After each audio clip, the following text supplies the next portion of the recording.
Now we shall see the English workshop on page number 12.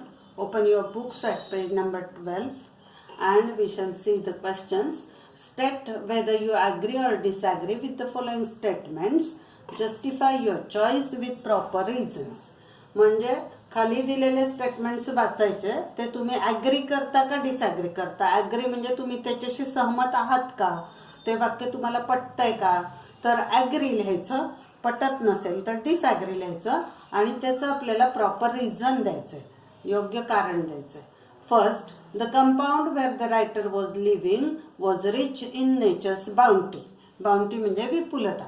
जिथे लेखक राहत होता त्या घराचं कंपाऊंड म्हणजे परिसर हा कसा होता, was rich in nature's bounty, निसर्गाने विपुल संपन्न असा हा परिसर होता.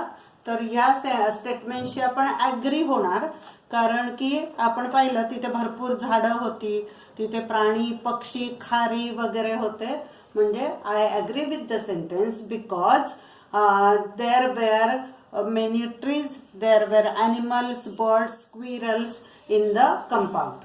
Second statement, holidays provide us an opportunity to read various magazines and story books. Holidays म्हणजे सुट्ट्यांनी आपल्याला मिळते, अपॉर्च्युनिटी म्हणजे संधी, विविध मासिकं आणि पुस्तकं वाचण्याची. तर अर्थातच agree because we get a lot of time to read books in holidays. पुढे, the narrator made a mistake by saving the baby langur. Baby लंगूरला वाचून नॅरेटरनी म्हणजे लेखकाने मोठी चूक केली. तर we disagree with the statement because it is our duty to save animals and birds. Next, animals cannot convey emotions. Emotions म्हणजे भावना, कन्व्हे म्हणजे पोहोचवणे. तर प्राण्यांना आपल्या भावना पोहोचवता येत नाहीत. तर we disagree, I disagree with the statement because animals can speak through their actions. Animals आपल्या ॲक्शन्समधून, आपल्या कृतीमधून they express their emotions, they convey their emotions through their actions. आपल्या कृतीमधनं ते आपल्या भावना पोहोचवत असतात. The narrator was 55 years old when this incident occurred. ही घटना घडली तेव्हा नॅरेटर 55 वर्षांचा होता. I disagree with the statement because now he is 70 and the incident occurred 55 years ago, so he was 15 at that time because the narrator was 15 at that time. तो त्यावेळेला 15 वर्षांचा होता. नेक्स्ट, ए मध्ये फ्रेजेस, बी मध्ये त्यांचं meanings दिलेत. We have to match. Be a part and parcel of चा अविभाज्य भाग किंवा चे अविभाज्य अंग असणे, याला मॅच होती आपली जोडी कोणती, to be an essential or integral part. Part part आलं की ती जोडी तुमच्या लक्षात राहील. To be an essential or integral part चे अविभाज्य अंग असणे. टू बी एन्क्रॉस्ड इन, आपण धड्यात वाक्य बघितलंय बघा, the writer was engrossed in reading book. Engrossed in म्हणजे मग्न असणे. तर 5वा ऑप्शन आहे to be completely occupied in, पूर्णपणे एखाद्या गोष्टीमध्ये गुंगून जाणे. टू टेक नोटीस ऑफ म्हणजे ची दखल घेणे. Option number 1, to observe and give attention, पूर्ण लक्ष त्याच्याकडे देणे. To figure out, figure out म्हणजे एखादी समस्या सोडवणे. To be able to solve a problem म्हणजे डी ला option number 2, to be able to solve a problem. To ponder over म्हणजे टू थिंक ओव्हर, तर ह्याला आहे option number 4, to think about seriously. नंतर टू बी ओव्हरवेल्म्ड बाय म्हणजे ने भारावून जाणे. Option number 7, to be affected emotionally in a powerful way, भावनिक होणे, एखाद्या गोष्टीने भारावून जाणे. नंतर इन अ फ्लॅश, अगदी चटकन, एका क्षणात. तर ऑप्शन नंबर 8 आहे व्हेरी क्विकली, अगदी चटकन. टू फाइंड अ सोलेस म्हणजे तिसरं option, to find comfort and peace, एखाद्या गोष्टीत आपल्याला आराम आणि सांत्वन मिळणे किंवा शांतता मिळणे. Write in your own words. आता इथे तुम्हाला 2 ऑप्शन लिहायचे, 2 उत्तरं लिहायचे, 2 कारणं. Why did the narrator ignore the barking of dogs. लेखकाने कुत्र्यांच्या भुंकण्याकडे सुरुवातीला दुर्लक्ष केलं. ते का केलं तर पहिलं, he thought that the pack of dogs might have cornered a hapless pig. हे आपल्याला तिथे दिलेलं आहे धड्यामध्ये, ते शोधा आणि ते लिहा. He thought that the pack of dogs might have cornered a hapless pig. And second, it was at a far distance. It was not so close by किंवा it was at a far distance. दूर अंतरावर होता तो आवाज, म्हणून त्याने दुर्लक्ष केलं. Next, why did mother langur makes no effort to grab her baby from the coop? Mother लंगूरनी एफर्ट म्हणजे प्रयत्न का केला नाही, टू ग्रॅब म्हणजे पकडणे, her baby from the coop, त्या खुराड्यातनं पिल्लू आपल्या ताब्यात घेण्याचा प्रयत्न तिने का नाही केला, तर because she was convinced that no harm was being done to her baby. तिला खात्री होती की आपल्या पिल्लाला कुणीही इथे धोका करत नाही, उलट लेखक त्याला वाचवण्याचा प्रयत्न करतोय. आणि दुसरं, she had a trust in the writer. लेखकावर तिचा विश्वास होता. तर अशा प्रकारे हे पेज नंबर 12 झालं. Page number 13, read the text carefully and arrange the occurrence of happening in the text in a sequential order. आपल्या घटना आपल्याला वेगवेगळ्या क्रमाने दिल्यात. पुस्तकातल्याप्रमाणे त्याचा आपल्याला क्रम लावायचा की पहिली घटना कोणती घडली, तर I was engrossed in various magazines and story books, हे आलं नंबर 1 येईल. दुसरं, I became deeply absorbed in the book. पहिलं त्याने पुस्तक वाचायला घेतलं, नंतर पूर्ण त्यात गुंगून गेला. त्यानंतर third, I heard the disturbance approaching closer. त्याला जवळनं आवाज ऐकू आला. नंतर आय सॉ समथिंग हॉरिबल. त्याला काहीतरी भयानक दिसलं. त्यानंतर I recalled the terrible custom in the animal clan, हे 5वं. नंतर 6वं आहे, I gathered a stout stick and then started throwing stones, हे 6वं. I manage to catch hold of the baby langur's tail, हे 7वं. I took the baby langur to the backyard, हे 8वं. नंतर I offered him a peeled banana, हे 9वं. I allowed the mother access to her baby, हे 10वं. I cannot forget that look in her eyes, हे 11वं. I was showed that food was not the only means of communication, हे 12वं. आणि I still fondly remember that encounter, हे 13वं. अशा ह्या 13 घटना आपण क्रमाने लावल्यात. यातल्या आपल्याला जो परीक्षेमध्ये पॅसेज येईल त्यातल्या 4 कोणत्या तरी घटना येतील, त्या कशा क्रमाने लावायच्या, तर पुस्तकात शोधायचं की पहिली घटना कोणती आली, दुसरी कोणती आली, त्याला अंडरलाईन करायचं आणि त्याप्रमाणे घटनांचा क्रम आपण लावायचा. ना discuss the following and write about it in your own words in 5 to 6 lines. What would you do if you found an injured bird while returning from your school? शाळेतून तुम्ही परत येत आहात आणि एखादा जखमी पक्षी तुम्हाला तिथे दिसला तर तुम्ही काय कराल? If I found an injured bird, I will take him in my hands. I would take him in my hands. I would comfort him. त्याला सांत्वन करू त्याचं. I would comfort him. I would give him water to drink. मी त्याला पाणी देईन प्यायला. Then I would give him first aid. जे लेखकाने केलं तेच इथे आपल्याला आपल्या शब्दात लिहायचं आहे. आय वुड गिव्ह हिम किंवा प्रोव्हाइड हिम फर्स्ट एड. मी त्याला प्रथमोपचार पुरवीन. And if necessary I would take him to the vet. VET vet. Vet म्हणजे पक्ष्यांचा प्राण्यांचा जो डॉक्टर असतो त्याला व्हेट म्हणतात. इफ नेसेसरी आवश्यक असलं तर I would take him to the vet. मी त्याला व्हेटकडे म्हणजे प्राण्यांच्या डॉक्टरकडे घेऊन जाईल.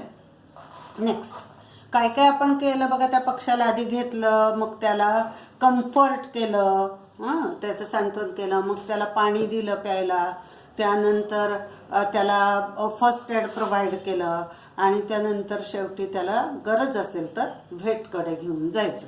What opinion do you form about the narrator from the story? आता ही सगळी स्टोरी वाचल्यानंतर नॅरेटरबद्दल तुमचं मत काय होतं? तर पहिलं, की he is a nature lover, निसर्गावर प्रेम करणार आहे. नंतर he is fond of reading books, he has a hobby of reading books. नंतर नॅरेटर बद्दल अजून काय काय तुम्हाला कळलं ते तुम्ही तुमचं पण ऍड करा, तुमचंही ऍड करा त्याच्यामध्ये. आणि इथे आता मी सांगते की he is a nature lover, he is fond of reading books. नंतर he is very sensitive and emotional, अतिशय संवेदनाक्षम आणि भावनिक अशा प्रकारचा आहे लेखक. अशा प्रकारे अजून तुम्हाला त्याच्यात काय मुद्दे सुचत असतील, ही इज व्हेरी काइंड, सेन्सिटिव्ह, हे मुद्दे तुम्ही त्याच्यामध्ये घालू शकता.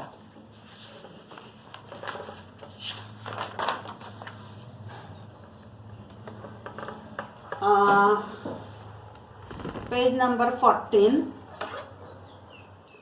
Page number 14. Complete the following and write a paragraph of the given activities.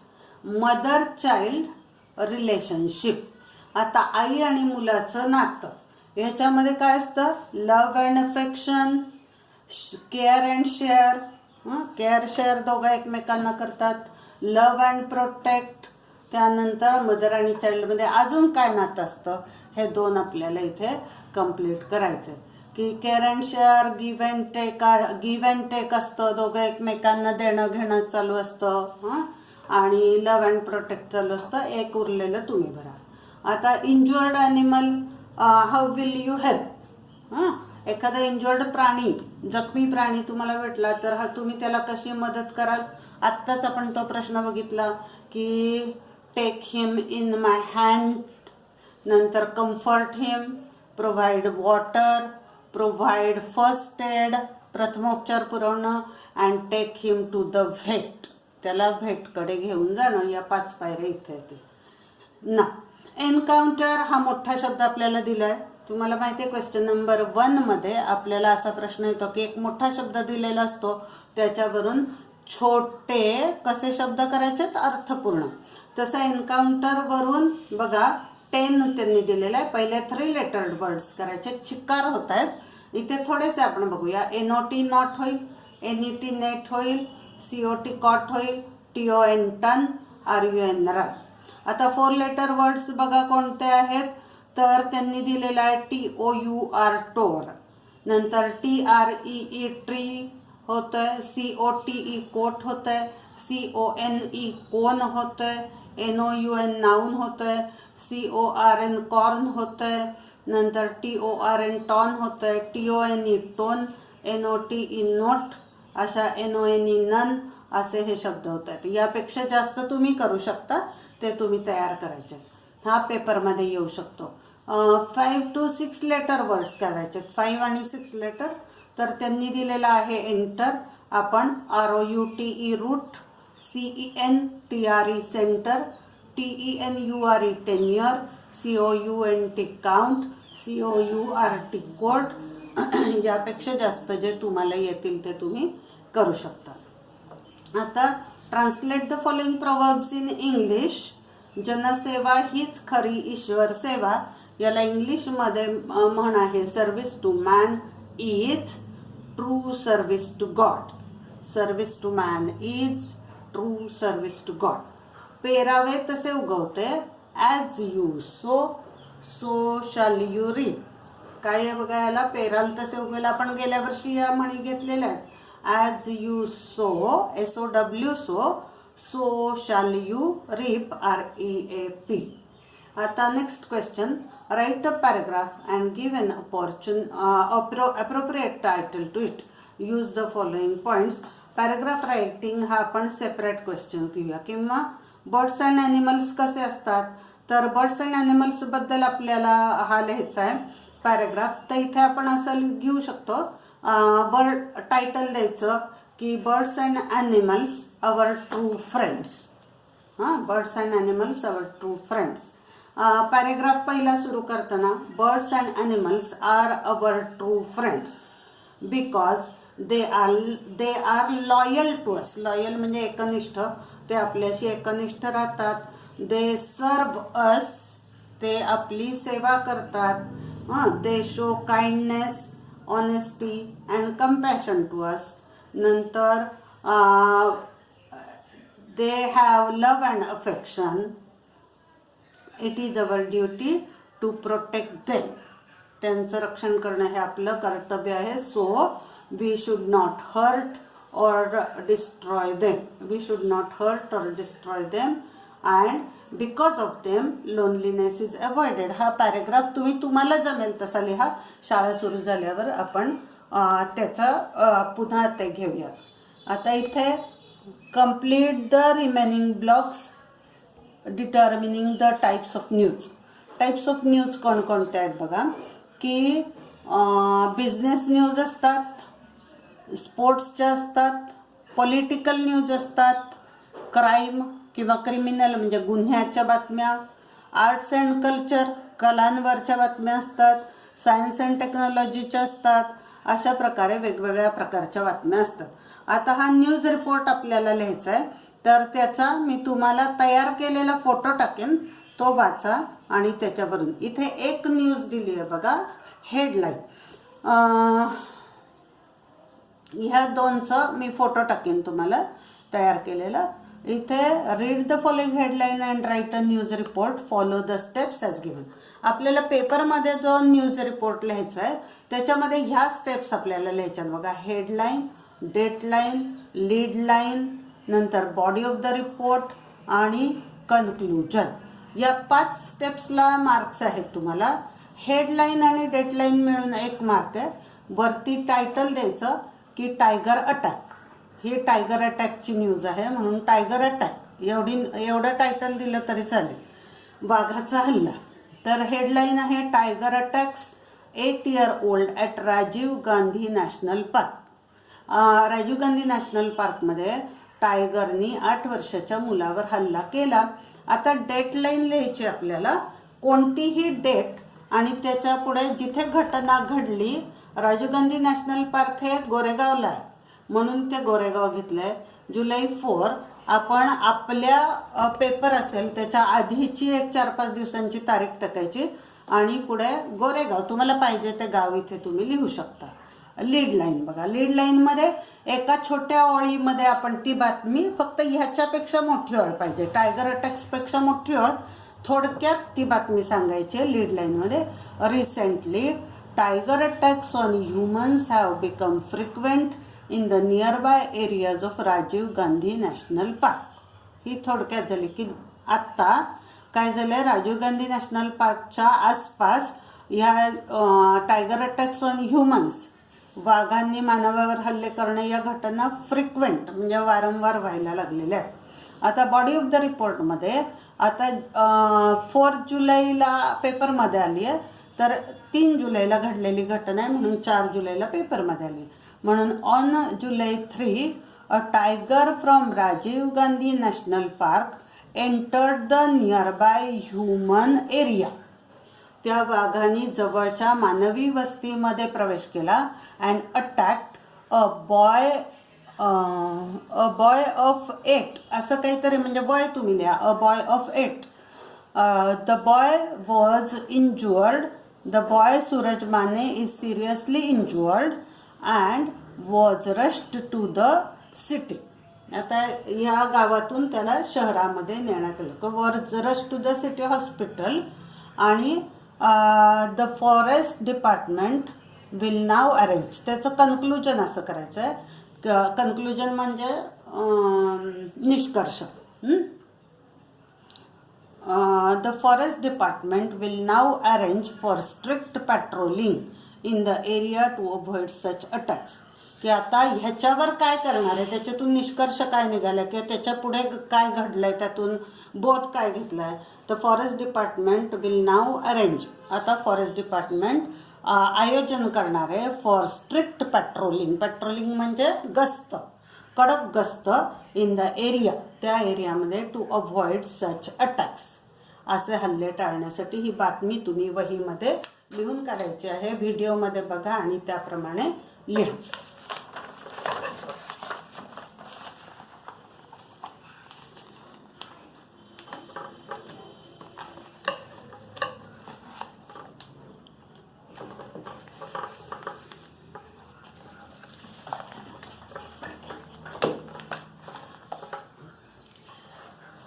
Now page number 16, present participle, the form of a verb ending in ing. Present participle म्हणजे ing चं रूप which is used in forming continuous tenses, की जे आपण continuous म्हणजे अपूर्ण काळ किंवा चालू काळासाठी वापरतो. उदाहरणार्थ ही इज सिटिंग हिअर, तो इथे बसलेला आहे. आणि बघा, now find out the ing forms from the story and classify them into the following table. आता आपल्याला तुम्हाला स्टोरीतली सगळी ing ची रूपं शोधायची आहेत आणि ती प्रेझेंट पार्टिसिपल्स इथे लिहायची आणि use in the continuous tense इथे लिहायचे. उदाहरणार्थ ट्विंकलिंग आईज किंवा बार्किंग डॉग्स ही प्रेझेंट पार्टिसिपल्स आहेत आणि कंटिन्युअस टेन्स म्हणजे पूर्ण वाक्यात ती वापरलेली असतात. उदाहरणार्थ स्टार्टेड ट्रम्बलिंग, क्रियापदाच्या नंतर ते वापरलं जातं. वॉज वर्किंग, वॉज उझिंग यासारखी शोधून काढायचे. प्रेझेंट पार्टिसिपल कंटिन्युअस या दोन्हीतला फरक काय, तर ह्याच्या आधी क्रियापद येतं, ह्याच्या आधी क्रियापद येत नाही. ट्विंकलिंग आईज नंतर किंवा हे नाऊनच्या आधी येतं किंवा नाऊनच्या नंतर येतं, की स्ट्रीट डॉग्स बार्किंग यासारखं. आता स्पॉट द एरर, चुका शोधायच्या. माय ग्रँडपॅरेंट्स लेड डाऊन नाही, लाय म्हणजे पहुड नाही, त्याचा भूतकाळ ले पाहिजे इथे, lay down for an afternoon nap. नंतर अ स्ट्रेंजर वेअर नॉकिंग, हा स्ट्रेंजर एकच आहे म्हणून इथे वॉज येणार आहे, वेअर नाही. A stranger was knocking. My sister and I shares a study room, इथे दोघे आहेत. एकटी व्यक्ती असेल, नुसतं माय सिस्टर असेल तर शेअर्स येईल, पण माय सिस्टर अँड आय अनेक वचन आहे म्हणून share a study room. One of my friend is living school, one of my friends माझ्या अनेक मित्रांपैकी एक म्हणून फ्रेंडच्या जागी फ्रेंड्स पाहिजे. A flock of birds were flying overhead, a flock of birds was flying overhead, कारण पक्ष्यांचा थवा एकच आहे म्हणून इथे was. Next, rewrite the sentences as per instructions given along with. I took the baby langur to our backyard, इथे past perfect करायचं आहे. पास्ट परफेक्टला हॅड प्लस क्रियापदाचं तिसरं रूप. क्रियापदाला अंडरलाईन करा, इथे टूक हे क्रियापद आहे, त्याच्या जागी आपल्याला हॅड आणि टेकचं पीपी म्हणजे तिसरं रूप वापरायचं आहे. म्हणून I had taken the baby langur to our backyard. लक्षात ठेवा, वहीच्या वरच्या समासात लिहून ठेवायचं पास्ट परफेक्ट बरोबर हॅड प्लस पीपी. दुसरं, she simply sat there quietly. आता पुन्हा बघा, क्रियापदाला अंडरलाईन करा सॅट आणि प्रेझेंट कंटिन्युअस वापरायचं. प्रेझेंट कंटिन्युअसमध्ये ॲम इज आर पैकी एक आणि क्रियापदाचं आयएनजी रूप येणार आहे. वरती समासात लिहून ठेवायचं प्रेझेंट कंटिन्युअस बरोबर ॲम किंवा इज किंवा आर प्लस क्रियापदाचं आयएनजी रूप. आता इथे प्रेझेंट आहे, मग शीच्या पुढे इज येणार आहे. She is simply sitting there quietly. लक्षात ठेवा, सीटला आयएनजी लावताना टीचा डबल टी होतो. She is simply sitting there quietly, SITTING. The mother langur looked straight into my eyes, क्रियापदाला अंडरलाईन करा लुक्ड आणि इथे आपल्याला सिम्पल प्रेझेंट टेन्स म्हणजे V1 क्रियापदाचं पहिलं रूप वापरायचं आहे. मदर लंगूर तृतीय पुरुष करताय म्हणून क्रियापदाला एस लागणार आहे. लुक्ड मधलं पहिलं रूप लुक आणि त्याला एस लावायचा. The mother langur looks straight into my eyes. And last sentence, she surveyed the area for the vicious male langur. Surveyed क्रियापद आहे, त्याच्या जागी सिम्पल फ्युचर वापरायचं आहे. वरती लिहून ठेवा, simple future is equal to shall किंवा विल प्लस व्ही, शॅल किंवा विल प्लस V1. आता इथे शी विल सर्व्हेडचं V1 म्हणजे पहिलं रूप आहे survey. She will survey the area for the vicious male langur. Thank you.